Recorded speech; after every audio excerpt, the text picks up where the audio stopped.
nabigeenna salawaatu rabbi wasalaamu calayh habeenada ka mid isagoo hurda nabigeenna sallallahu alayhi wasallam laba malag baa u yimid way kaxeeyeen arrimo cajiib badan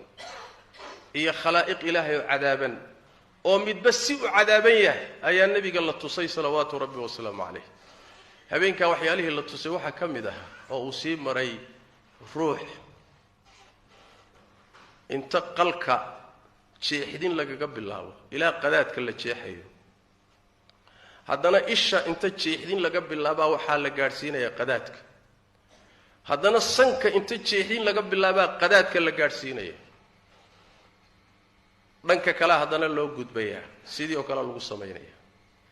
inta dhankan la jeexayo oo lagu maqan yahay ayaa dhankani bogsoonaya markaas haddana loo soo noqonayaa sidii lagu sameeynaya